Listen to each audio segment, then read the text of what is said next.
We welcome you to yet another edition of the Lion Country Kia Goon and Ironhead show on a beautiful Tuesday afternoon here in a truly happy valley. And dear Goon, a interesting game, a lot to get into from Saturday's contest, but bottom line, at the end of the day, you found a way to win at Camp Randall against a higher-ranked team to begin the season. Truthfully, at the end of the day, it is almost nothing but positives for me. And I don't mean that game was nothing but positives, but I mean the fact that you have as many areas to work on. And, there's nobody walking out of that stadium on the Penn State side saying, we got this. We're ready to go compete for a national title, right? Like they all know, man, we got things to work on. But you're working on those things coming off a win against, again, a higher-ranked opponent in a very tough venue in the conference, and now heading back home with that good vibe about you to finally play in front of Penn State fans again at Beaver Stadium. And so, again, to me, some concerns for sure coming out of that game, but I just think the overall feel rightfully for Penn State fans should be tremendous optimism. Yep. And, we talked about it going in, riding that wave of momentum that has been established at the end of last year through the offseason and the recruiting run to this point. And, again, that momentum now just continues to build. That's a game we've lost in the last few years, if you really think about that. So that in itself is where I just want to stay. I want to go there. I want to stay there. I want to be there. Doesn't think about it because, much crap as we've given Franklin and this team over the years of folding and not winning the big games on the road. It happened, and the defense made it happen out there. We had guys step up and make plays, which was fantastic. But it was just. Let's go back to the start. I was talking to Booch the other day about this. Me and you were talking last week. What do I want to see from this week's game? I don't want to see a running back get absolutely clobbered before he hits the line of scrimmage. Sure as hell, first play of the game. Yep. And I'm just sitting there like, oh, God, here we go again, Yep. But they played through it. You know what I mean? The leaders stepped up, and that's the mark of a team that is well-led. You know what I mean? They're not going to have the same thing happen over and over again that they have the last few years. And we've been a young team over the years. We're still a young team, but I love the fact that we actually came through that and got a win at a very, very, very tough place to play. That I'm not going to say that many people could go and do that. Yeah, there are a lot of things, again, we will get into here over the course of the next hour. But, a couple of things about that is, yes, the offense. And in retrospect, Joe Moorhead, who worked wonders here, that offense was not clicking right out of the gate, right? And, in fairness to everybody involved, I was probably a little carried away myself in the optimism. Now, I am still, make no mistake, very high on what this offense can do and what the ceiling is. And I think that first half is going to be by far the low point. But you were going against, that Wisconsin defense this year, I think will be one of the top 10 in the country, and that might end up being a top 5 type of defense nationally. I mean, it is a really good defense. I had a friend of mine, we were going back and forth during the game, and he's like, oh, man, Will Levis is putting up huge numbers. I'm like, you do understand Sean Clifford is playing Wisconsin, and Will Levis is playing Louisiana Monroe or whatever. I mean, like, you do understand that there's a little bit of a difference here in the competition that these two are facing. The glass always half full for that guy? Well, is he that guy? He is. And that's not a game one of my Wisconsin best buddies loses. in the world. That's the game Wisconsin wins. Yes, and especially that's what they hang their hat on. Absolutely. So the fact that I loved the play calling, and I mean, and we were going back and forth. I'm like, because he's like, oh, it's the same old offense. I'm like, are you watching? Like, they are going through different things. Now, the one thing that we didn't see that I thought we would see more of, And I think there were a couple of factors that went into that. But I did think we were going to see the tight ends. I mean, I talked about it. I thought they were going to be a big part of the game plan and the execution.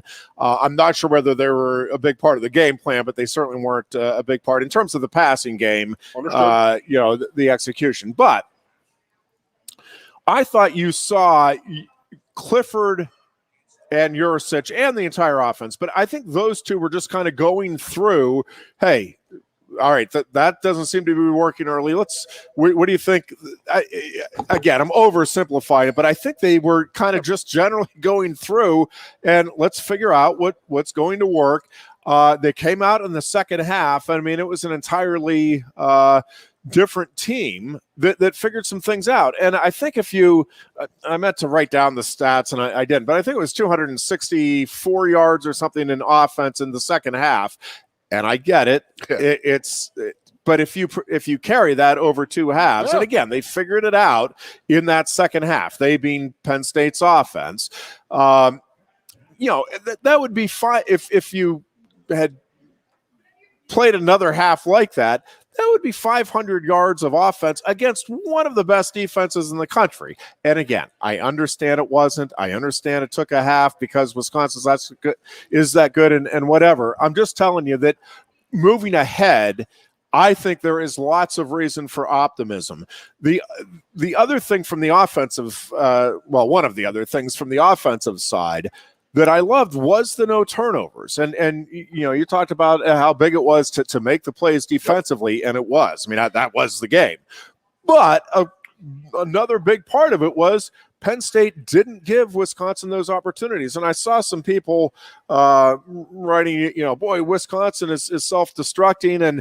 And to some degree, I mean, they laid the ball on the ground. And in the first game, right? That's not uncommon. No. It did not happen. That's kind of the point, though, is that, and listen, is there anybody that thinks Paul Chryst and that Wisconsin team is not well coached? Because there probably are some Wisconsin fans today, because there's always when you're looking at your team and the mistakes that were made. And again, there's no question Wisconsin made mistakes. But to me, again, that's the point. Penn State with a new offensive coordinator and a quarterback who last year was prone to making mistakes in some key situations did not make them. And Wisconsin at home with a veteran quarterback did. And I'm not putting it on. Don't read more into that either. I'm not putting the fumbles and stuff on Mercer alone. But again, to me, that is exactly. This stuff happens early in the season, but it didn't to Penn State. And you can, if you're a Wisconsin fan, you're certainly. I'm sure they are talking on the airwaves this week about missed opportunities and how sloppy and this and that. And again, reason for optimism there too for them that, man, it's almost entirely stuff that can be cleaned up. Absolutely. Right. And I do think that they still have, as we talked about it, it's a game that at the end of the day, right, in terms of the objectives for the season, can be meaningless. I mean, Wisconsin could still go on and play for a national title theoretically. Yeah. I mean, look at this opening game. I mean, tough defense. There was a couple special teams plays made, a.k.a. we block a field goal. Okay, we miss an extra point and we miss a field goal. So that's the ingredients to an opening game. You're going to have the special teams mistakes, but you got to win a turnover battle, which we did, and you got to play tough defensively, which we did. Like, I'm the first person to admit that I am the biggest pisser and moaner when it comes to Penn State getting out Penn Stated, and that is tough defense, turnover battle, can't run the football. Okay? Well, we out Wisconsin this past week. I don't think there's any question about it. The tougher team. I'm happy about this. Again, I get that the statistics at the end of the day saved the turnovers, favored Wisconsin, but to me, that game came down to a couple of things: creating your own breaks and opportunities. But it was toughness, man. And it has been a while since you came out of a big game. Even when Penn State won, thinking that the Nittany Lions, like that Penn State-Ohio State game, as great as it was, and it was great, right? The block at 20, but it was the you didn't come out of it thinking, man, Penn State was just a tougher team than Ohio State. I came out of this game thinking that Penn State at least at this point of the season, Yes. was the tougher team against Wisconsin. And again, I think that there were a lot of things that were figured out along the way. I don't think Penn State will face a team. I'm really curious to see that Iowa State game this weekend. Iowa looked phenomenal, and that's another one of those. It's like, well, is Indiana not as good as maybe people were thinking, or is Iowa that much better, or a combination? And again, until some things play out, we're not going to know the answers to all that. And Iowa State didn't look that great. So I'm really, and it was. And that's one of the things I want to get to is just how awesome as a college football fan it is to have college football, real college football back. And real college football is the bands, is the fans, is the interaction with everything. I mean, it was just a wonderful college football weekend. That Florida State Notre Dame game was phenomenal and fun to watch. Mississippi Louisville last night, not as fun to watch, but still, still enjoyable to have again college football back. But there were a lot of great storylines across the board in college football. Friday was great. Yep. Michigan State and Northwestern was a fantastic game. Yep. Friday night later, North Carolina, Virginia Tech on Friday night at 6:00. I mean, hell, that was great. Yeah. I mean, I wish I could have watched the Temple game on Wednesday or Thursday night, but with the hurricane and stuff like that, and we talked about. I want to give a quick shout to Brandon Noble's son who broke his cherry playing for the Cherry and White with Temple. He got in and played. He as a true freshman walk-on. He made the travel squad and played in that game that's early before it got really ugly. So it wasn't just that they threw him out there. So he actually played. But you go back to Thursday night, that Minnesota-Ohio State game. I mean, dude, were you not jacked as hell at halftime? Oh, yes, I was. I mean, I'm like, oh my God, they might beat them, Yeah. But then I just go right back, and then you just pan the crowd, and you could just tell everybody was so happy to be there. Yeah. Everybody was just ecstatic and having a good time. I had a lot of friends who went out to Wisconsin. They said the students were jerk-offs, but the fans in general were really, really, really awesome. But students everywhere. Penn State students are like that's no what doubt the students are supposed to do. I mean, really. I did find out something pretty damn cool, and I didn't hear about it until I talked to Kevin Horn from the obligatory show. Wisconsin wasn't in school. All those students came back on their own. They didn't start school until today or Tuesday, right? Yeah, today. So they were. That was move-in weekend for them, and they were sold out. Good for them. I mean, we wouldn't do that. I personally don't think Penn State would do that. I don't think it was quite officially a sellout, but it was point taken. I mean, it was a tremendous crowd, and they were jacked up. Do you think Penn State would have sold all the student section out if it wasn't move-in weekend? I don't know. That's a good. If it was Wisconsin, I'm not. I'm not sure about that. And after I don't know. I mean, it's. I'm not sure that they wouldn't have just with the circumstances. Either way, it was again just remarkable and fun. To go back to the weekend, that was the ultimate awesome kickoff because next weekend is going to be a good weekend. We're at home.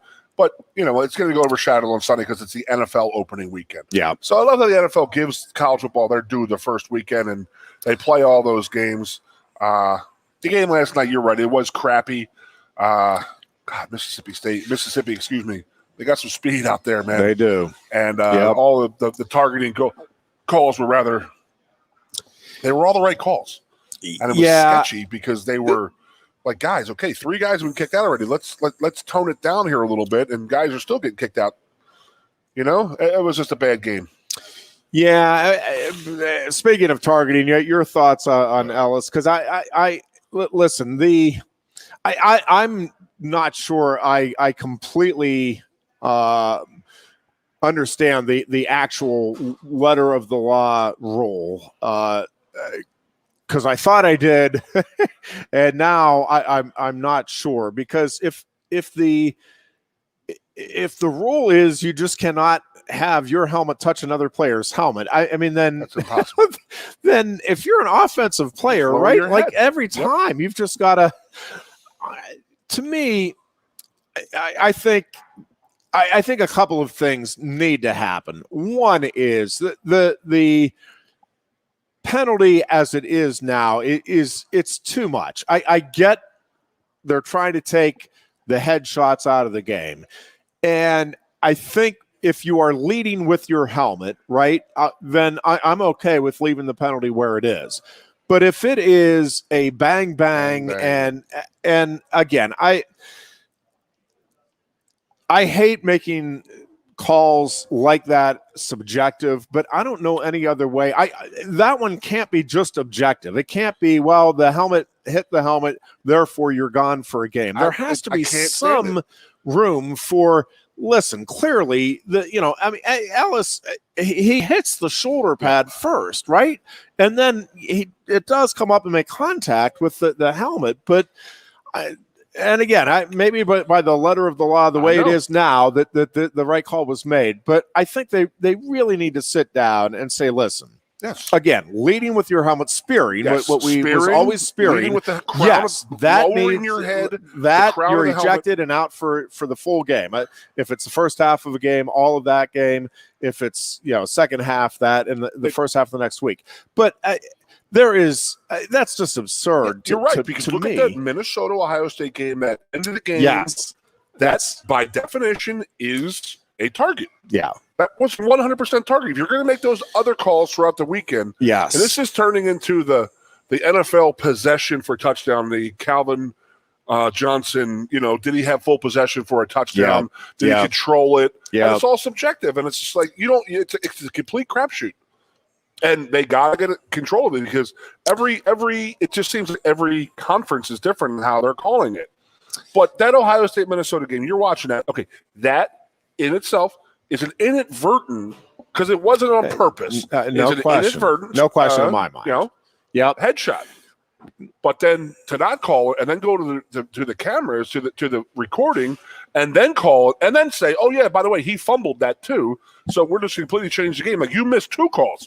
You missed the tackle, and you missed the fumble, or I guess you missed a complete pass too, or incomplete pass. So it's too much you're putting onto the cameras, and then going under the you're asking technology to, you're taking, like we've talked about for 3 years.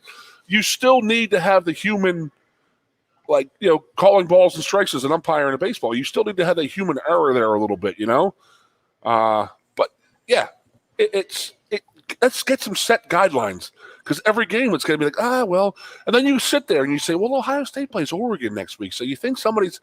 I mean, the conspiracy theories can come out real freaking easy. Oh yeah. When it comes to that, like, if they had lost him, they would have lost him for the whole first half of that Oregon game next week, and you're going to say, wow, holy crap. They don't want that. So, no spearing. There's no helmet-to-helmet contact. And they need to get control of it. You're right, because it's changing games, and the momentum of games is getting changed. But again, if they're going to call helmet-to-helmet hits, every offensive player is just going to go and try and lower their head. And there needs to be. They just need to in my opinion, they need to re-examine the rule the way it's written, and the punishment for it. Again, if there is intent, or even without intent, if you are leading with your helmet, like that is, first of all, and I forget now which game. I think it might have been the Notre Dame Florida State game, or maybe it was the game last night. I ended up watching. God, it was a wonderful weekend. I'm watching a lot of football. Yes. Whatever game, just somebody made the point that the one time that it is, we talk about trying to protect the offensive player. You're also trying to protect the defender. I mean, Adam Talaferro, when you lead with your head, right?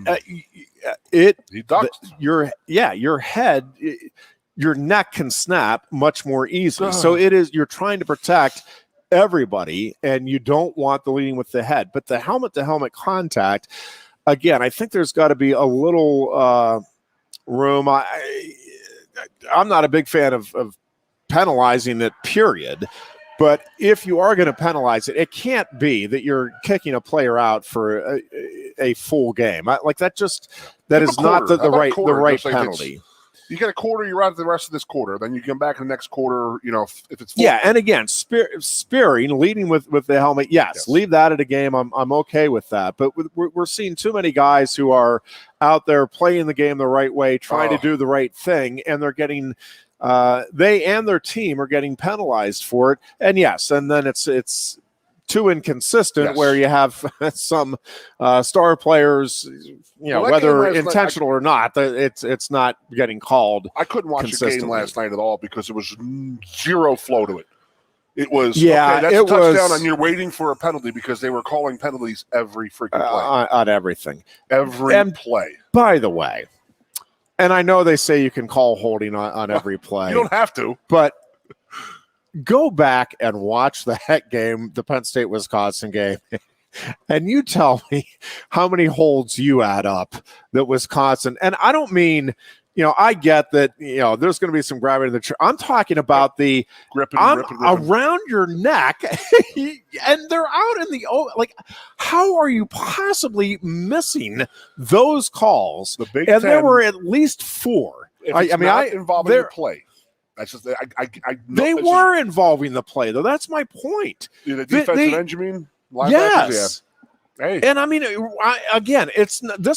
I'm not talking ticky-tack stuff. I'm talking about visually arms around the guy, the defender, and the defender reaching out. I mean, not able to get to the player because no call. I had a friend whose brother played at that. I'm not going to say which school, but it's in Ann Arbor, Michigan. But he said that they were Ann taught. Arbor. I'm going to have to look that one up later. If you look it up, she was whatever. No, but he said that they were taught. It's like, guys, they're not going to call it every play, so get away with as much as you can. Yeah, and we were never. People ask me that all the time. Were you taught to hold in this? I was like, absolutely not. That's the last thing you wanted was getting some because we always felt like there was the world was against us when we joined the Big Ten, so we didn't give them any opportunities. I don't know why you would have felt that. Yeah, and then possibly because they got me the entire Big Ten was against you. What touchdown against Michigan out there in '94? I got called back because I was the worst hold call in the history of the Big Ten. I still get crap about that. Yeah, but to go back to the targeting thing, yes, we need it. It can't be subjective. You know what I mean? It's too subjective that you can. It's almost like holding, so you can almost call it on any play. I mean, you're going to tell me that an offensive lineman who's double teaming a defensive tackle and is going to hit a linebacker I'm going to hit you right here in the side of your helmet. Yeah, is that not targeting? Am I blocking you like this anymore? We're not supposed to do that. Yeah. We're allowed to use our head and our hands. I don't know. It's just not good. It's way too speculative, and it's causing the outcomes of the games to be changed a little bit. With that being said, I am in absolute amazement that Clemson linebacker, who's been kicked out of the last 14 national title games for targeting, the white Polish kid, the Polish white kid, you know what I mean, the middle linebacker. He's been kicked out of 7 straight NCAA title games for targeting. I could not believe he was still playing the other day. Mm-hmm. They had an interview before the game. I'm like, oh my God, is this guy, what's he, a GA now? Is he coaching? No, he's still playing. I was like, are you kidding me? He was 14 years old playing against Alabama back in the day. Oh, those were the days. It's unbelievable. I could not believe he was still playing. Seems like it was just yesterday that Alabama and Clemson were ruling the roost. He had to have been a seed. And then they gave him the extra year, and he just took it, right? Is that what's going on? Had to be. He did it 3 times. He's red-shirted. Holy crap. He had 2 medical red shirts, a COVID red shirt. He's 31 years old. Oh, my Lord. But I could not believe. But we're going to talk about some games now. Jesus, did you see Georgia's speed on defense? Yeah, I tell you, the crap. And as an old school guy myself, I will tell you that I and I think I'm in the minority, but I enjoyed the heck out of the Georgia Clemson and the Penn State Wisconsin game. And again, I'm speaking only for me. I get it. I'm in the minority, and I'm okay with that.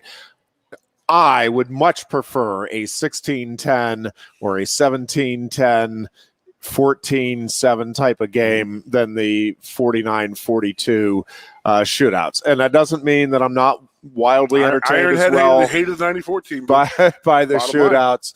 Line. I despised that team. It was awful. No, but I like that. That feels like big time football to me. And again, I'm not sitting here telling you that I can't watch a high scoring affair between two great offenses and recognize the greatness there too. I'm just telling you my preference, but I couldn't do it. I couldn't. But I'm also the knucklehead that prefers, a really good 2-1 baseball game between the two great pitchers where it is a couple of key hits that make the difference. I certainly understand that I am in the great minority there, but I liked that component of the weekend as well. Going back to just several things that we can break down, but on the defensive side. Again, I love the bend but don't break, and people are like, well, you're giving up too many yards. Yeah, but they're not giving up those yards it's different when you get inside the 20, and it is different. One of the things that I think I did see it talked about in a couple places, not much though, is one of the reasons that the bend but don't break defense can work consistently is, and it's why I think James Franklin emphasizes the big plays, is it is difficult to put together a 14 to 16 play drive without making mistakes, whether it's mental mistakes and not getting the right blocker or just getting a false start, or it is hard to put that many plays together consistently. And it gets harder as you go along because you do get a little fatigued. And yep, the defense is getting more fatigued too. I mean, I get that. And I had friends texting me at halftime, man, this defense has been on the field too long. We're going to get worn down. And that's a legitimate concern. I mean, I'm not sitting here, don't worry about it. We're going to get a couple of interceptions at the end of the game. No, I was right there with them. I'm concerned about it. But again, it is hard. It's why that the Penn State's drive in 94 with the Illinois Goon was one of the great things we've ever seen. That is hard to do that, man. And especially at the end of the game when you're fatigued and all of it. Yeah. Like that is a really hard thing to do, to put together a long, sustained, consistent drive. And, if you do make a mistake or two, overcome it. Right? Because when you're doing that, you're wanting to get into a rhythm, right? Okay, well, now we got 2nd and 6. Now we got 3rd and 2. Now we got a first down. And you get in that rhythm, and then all of a sudden, false start or a drop ball or a snap that gets away from you. Well, now you are taken off of your track, right? Whoa, wait a second. It was all 2nd and 7 or 2nd and 6. Now we got 2nd and 15. Yep. Well, that's not our game. And now we got 3rd and 11. That's not our game. And I get that Wisconsin didn't execute as well with some things and the decision-making and all that. But I'm telling you, part of that is Penn State's defense not giving up the big plays. And, yeah, you try to put together sustained drives. There are not a lot of teams, not a lot of offenses that can consistently do that. Go 80 yards, 14 plays a drive. That is a really hard thing to do at any level of football, but in a big-time college football game. Anytime you do that in the game is impressive, let alone doing it to end the game. The little known fact is, we're talking about the 94 offense being how quick strike we were. We had a 17-play drive to open that season. Yeah. The first game against Minnesota, we went on a 16 or 17-play drive to open that season. So that was like one of those funny things. But yeah, anytime in the game you could. That is, as an offense, you do nothing but just rip the defense's soul out when you can do that to them. And it's easy because you're saying you're right. If you get a hold, hey, man, it's 2nd down and 22 now. You know what I mean? That's a big freaking difference. Yep. Than 2nd down and 7 right now. Because it changes your game plan out second, third, and fourth down to be called. So I love the way our defense played. It was such a difference. I mean, I was talking to Booch yesterday, I think, or maybe even Sunday, about like we actually were hitting downhill finally. Yep. It's the first time I've seen that in a few years. Yeah. You know what I mean? Before we were always tackling from the side, chasing people down, hitting them from the side. We were attacking and making plays all over the field. So I was, as you can well know the way I'm talking, I was very happy with the performance, very happy with how it ended, and very excited for this season. Yeah, I am curious to see. You know, one of the concerns coming out of the game is the kicking game, the field goals and extra points with the miss by Stout, and it is interesting. And by the way, rightfully so, Jordan Stout named the special teams player of the week in the Big Ten. How often do you see a guy, and we'll get into why he was and rightfully was named the special teams player of the week, but I was talking with a buddy of mine today about that, and you know, what are the chances if Wisconsin wins that game 17-16 that Stout, I mean, the numbers are exactly the same for Stout. What are the chances that Stout is named the Big Ten Special Teams Player of the Week, right? It's not happening because everybody's going to be saying, well, if the extra point is made, you at least get to overtime, and if he takes care of business on both of those things. That being said, the punts, what was it, 7 or 8 punts? But to average over 50 yards a punt in a college football game, I mean, I'm not sure since John Bruno in the Fiesta Bowl, you've seen a punter make as big of a difference in a game for Penn State as Stout did in that one. And, I mean, it really was amazing to watch him consistently change the field position of that game. Yeah, it was a big thing. I kept on mentioning the John Bruno thing throughout the game, and then my wife finally looked at me in the third quarter. She's like, all right, who the hell's John Bruno? I mean, you know, she's too young to realize or remember any of that, but I was like, I told her and explained her. I said, this guy changed. He won the Fiesta Bowl in 86.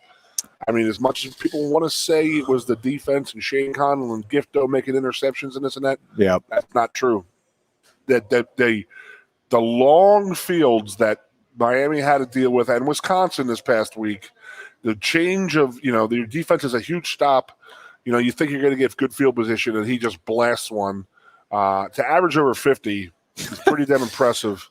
And, you know, the thought all I could think about was, please don't lose this game 17-16, because it would be a Twitter delight on that kicker, and you don't want to ever see that. I mean, that was Ficken had to deal with that after the UVA and Toledo or Ohio games in 2012.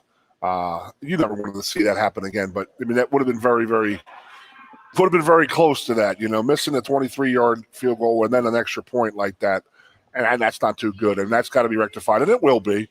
I mean, a guy like that, you just don't, you know, he just had a bad day, you know. But that'll be fine. I'm not worried about that. I love the fact that we didn't have many turnovers, if any. I mean,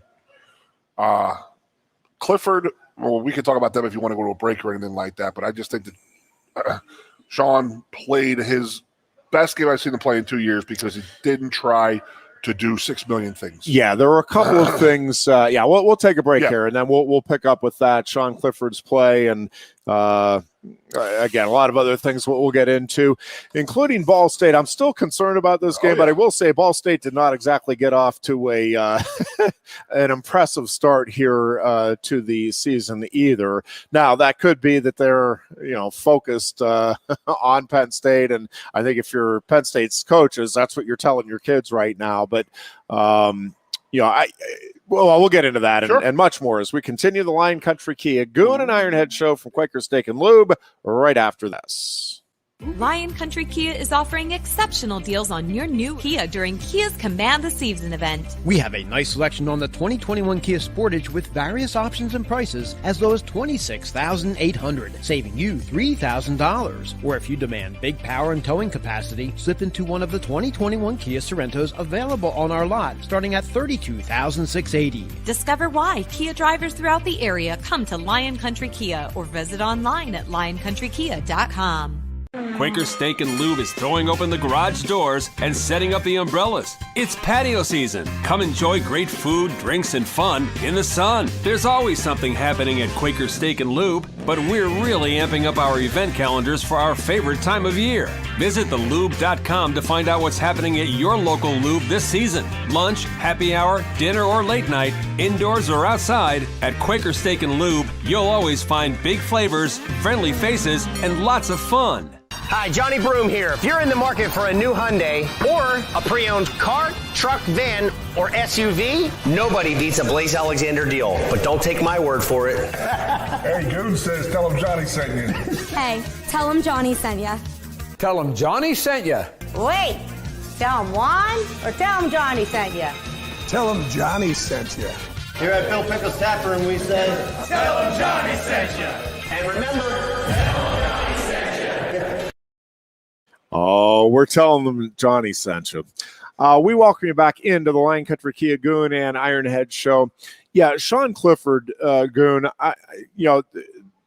three things. One is I did think early he was lacking some awareness and understanding of the situations. There was the 1 3rd down where it was a 3-step drop, and he pumped and then tried to come back the other. It's like you gotta, you gotta fire that. Either if it's not there, throw it into the ground, throw it away without making it look like you're throwing it away. But you can't be. And he took a bad sack in that situation. That being said, overall, again, the two things that stood out for me. Well, three things that stood out for me. There was a confidence about him from the get-go, and it did not waver. I mean, and you could see it. He wasn't getting frustrated with the fact that things weren't clicking early. And I don't know how much of that goes back to Urasich. I don't know if it's just Clifford with another year under his belt. I don't know if it's Clifford knowing that at some point Jahan Dotson is somehow going to be left completely uncovered 60 yards downfield, which was amazing in and of itself. But there was a confidence, again, that did not seem to waver. And I think I think his confidence was projected onto that offense and the team. I mean, I think the team was feeding off that, maybe vice versa, but whatever. That the confidence, even with 0 points and very limited yardage at halftime, I don't think that was a group going in at halftime saying, man, I don't know if we can get it done. I think it was, all right, we're going to make the adjustments and we're going to figure this out. I 100% in my world, in my opinion, that is him being a 3-year starter, senior year. Okay, like I said last week, okay, he's been through everything. He's seen everything. He's played at Wisconsin before. It's nothing's going to scare him and this and that, I love the fact that he was patient. Yep. Because that was not his MO the last 2 years. For sure. And it was just like JoJo the Indian boy, relax, settle down here a little bit. And he did. He let the game come to him.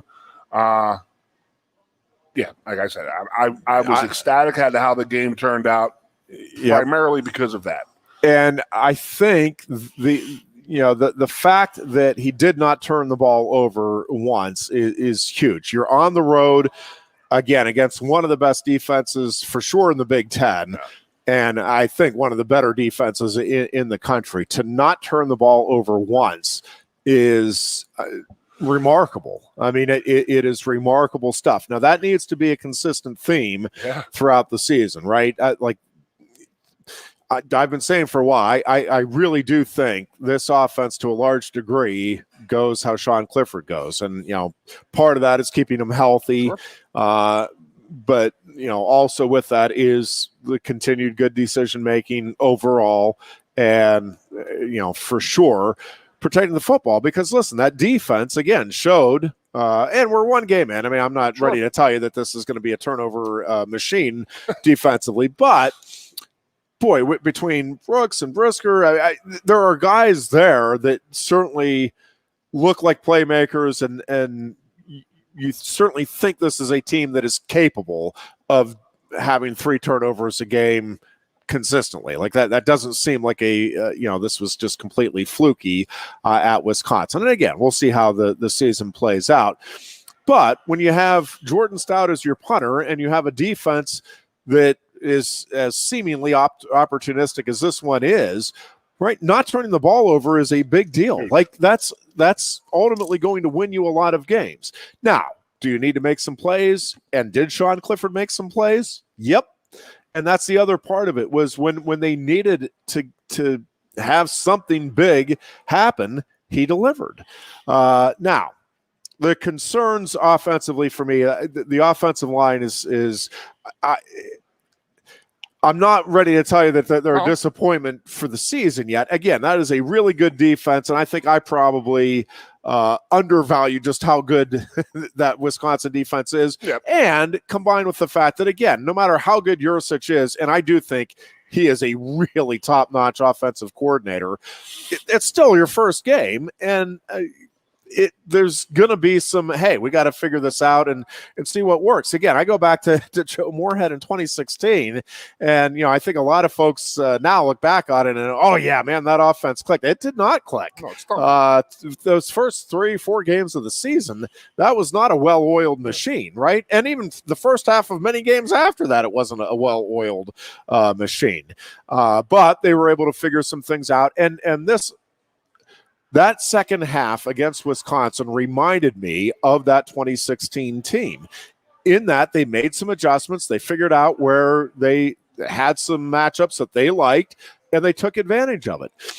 The thing I like about this offense, so the line is a concern, but not a huge one yet. I want to talk about that. Yeah, I want to see how this thing progresses over the course of the next month or so, because exactly I still think this has a chance to be a dynamic offense, because everything else is in place. And again, I that is, in retrospect, that was an extremely difficult assignment, right? For some new guys in the starting lineup with that O-line, that defense and that scheme in that stadium, that's a lot to be overcoming, and they did overcome it. And again, that second half, I don't care how you got the 200 and whatever, 60, whatever it was, yards. That's significant to do it against that defense in that place out of the gate.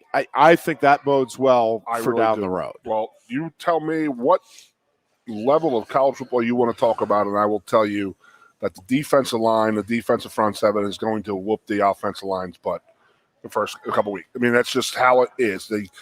We talk about how the NFL does not have live practices and they don't have live games in the preseason, and how bad the offensive line play is in the preseason. Yeah. I mean, these guys aren't going live, but maybe three times in the preseason. The quarterbacks weren't getting hit and the running backs weren't getting hit. The fact that they gelled and recovered in the second half and excites me. And think about, Wisconsin is known for their offensive line play. There's no way we can deny it. And when you got the run game, but our defensive front kicked their butts, so they're lacking a little bit up front right now too. So I'm quite happy with where we're at right now. Troutwin making the pull at left guard very early. Yep. When it seemed it wasn't working right off the get, I was, this guy's not playing around. Yeah. I very much appreciated that, and they made their adjustments throughout the game. But again, I go back to, I've said it last week, and I say it every year after the first game. The biggest improvement will be between week 1 and week 2, because your offensive line is actually gone live against somebody for a week. The week before, they have the speed down. They're only going to get better. So. I think we'll talk more about Ball State on Thursday, but I'm okay with how the offensive line played because of how they played in the second half. Yeah. The first half was a lot to be desired. A lot of our star players weren't really playing that well up front, and they really picked it up in the second half, and, they won that game. I mean, you're not going to say that, Wisconsin lost that game, because they didn't. I mean, Penn State won that game. Yeah. No, I agree with you. I think that Penn State went out and made the plays when it needed to. How many years have we been complaining about it for 5 years now? Like, I'm so sick and tired of getting out Penn Stated, like special teams, defense, no turnovers, and that's how we won that game. God, I mean, damn. I know everybody wants, we're not Joe, we're not the old Penn State, we're moving on. That's fine.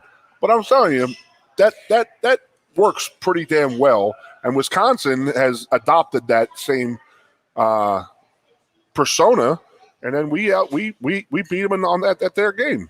Yeah, I'm happy as hell with it. No, and I liked the.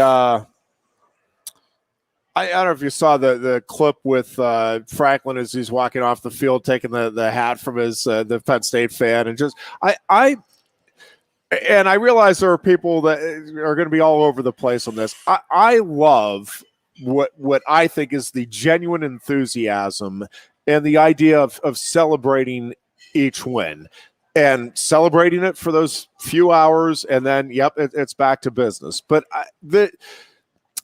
there is something that I think is truly wonderful about that, and I don't care if it's Villanova or Wisconsin or Ohio State or Indiana, whoever it is. You only, and Joe Paterno would tell you this, right? You only get limited opportunities. At the most, you're going to get, if you're extremely lucky, maybe 50 games. If you're a star out of the gate and you get all of the playoff games and all that, maybe 50. But most guys, in terms of seeing playing time, you're probably looking at 20 to 30 games in most of these guys' career. Well, you work too hard to not get some enjoyment and take and the some. fact that fans were there. Yes, and take a moment to enjoy. And I 651 days. I love that. I love that about Franklin and this team, this program. That they do take. Team. Have you noticed that with the backflips? Yes, like that? But I do. I like that.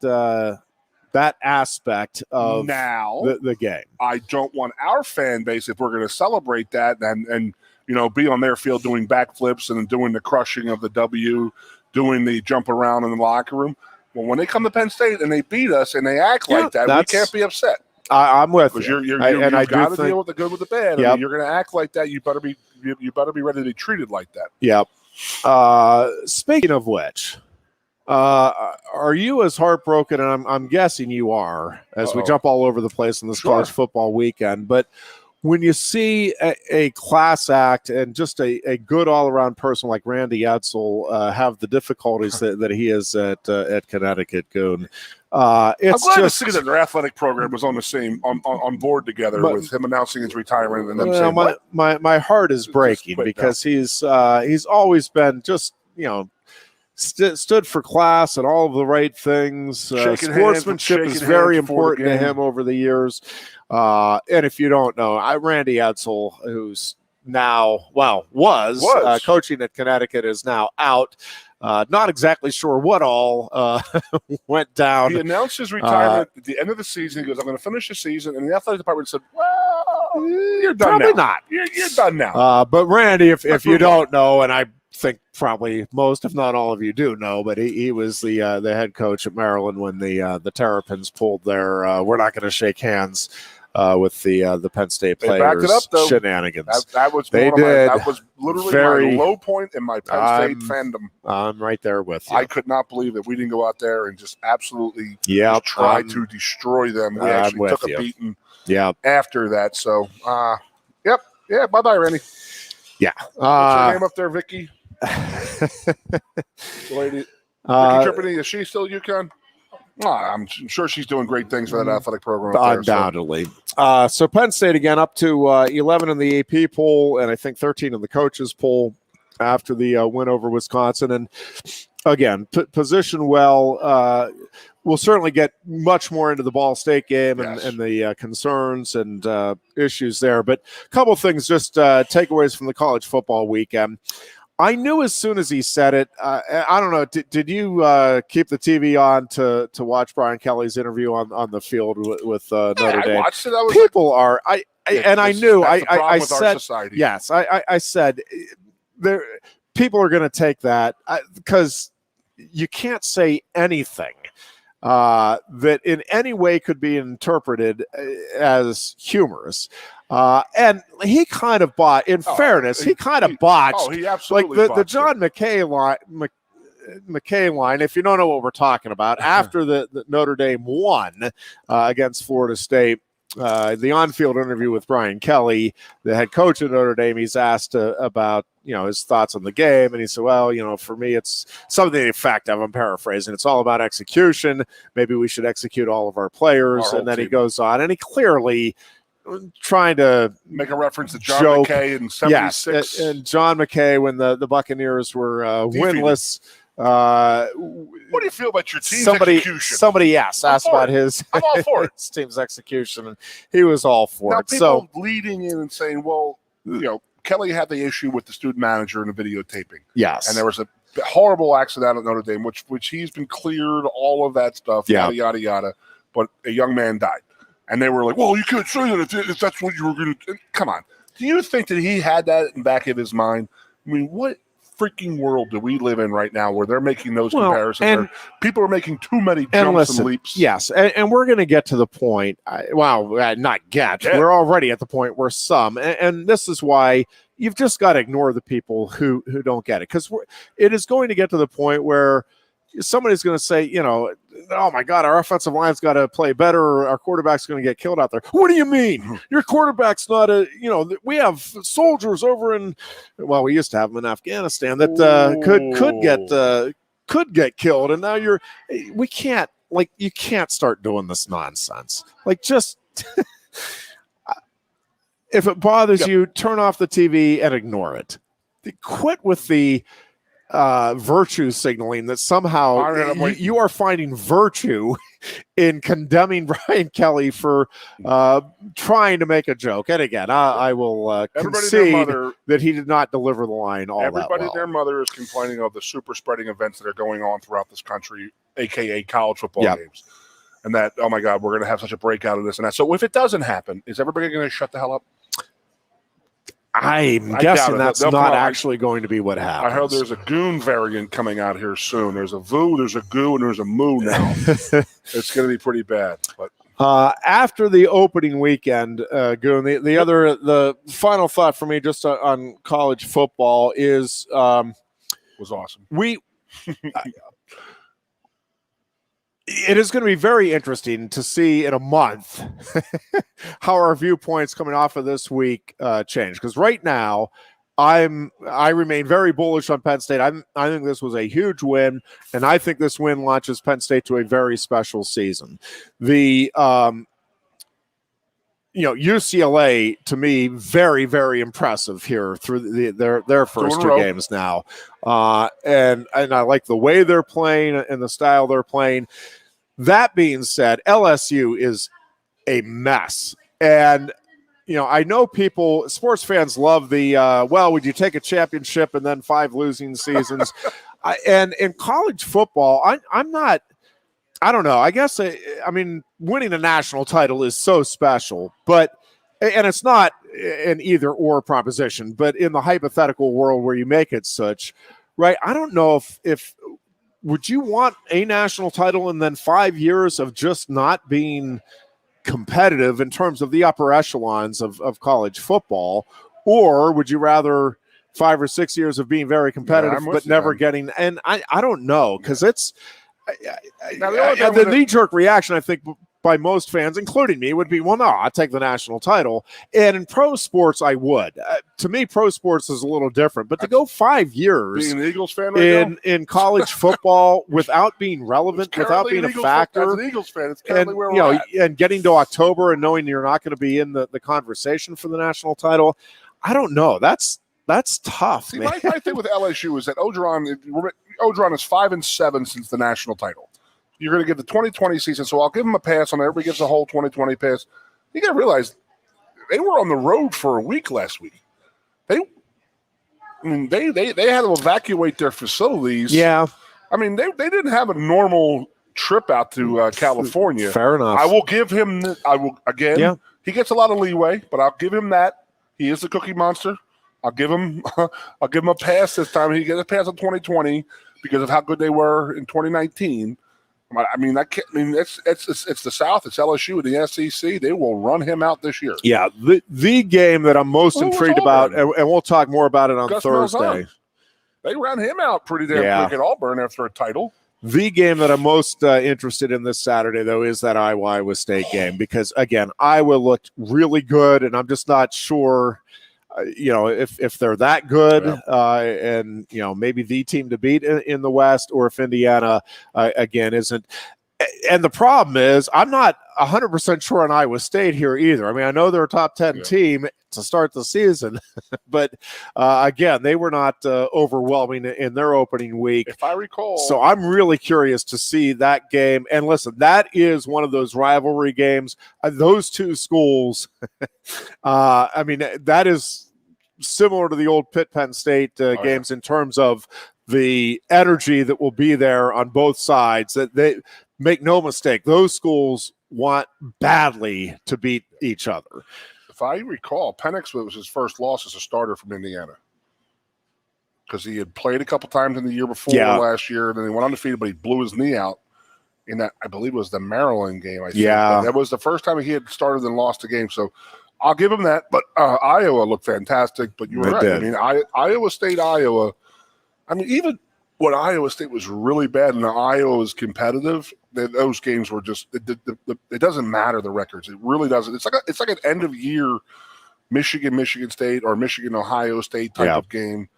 Penn State Rutgers type of thing. The big rivalry games. But yeah, it would rival Penn State Pitt. I mean, just that hate and angst and a huge game in that state because of where the talent's going to go and. With the Big 12, we're not knowing what's going to happen with that. Yeah, this is an even bigger game for the Big 12 for Iowa State. Yep, I agree with you. We'll be back on Thursday, talk much more about the Nittany Lions and Ball State and the upcoming weekend, and also get ready for some Steelers and Eagles football in the upcoming weekend as well. And we will talk to you on Thursday. Until then, be good and be safe.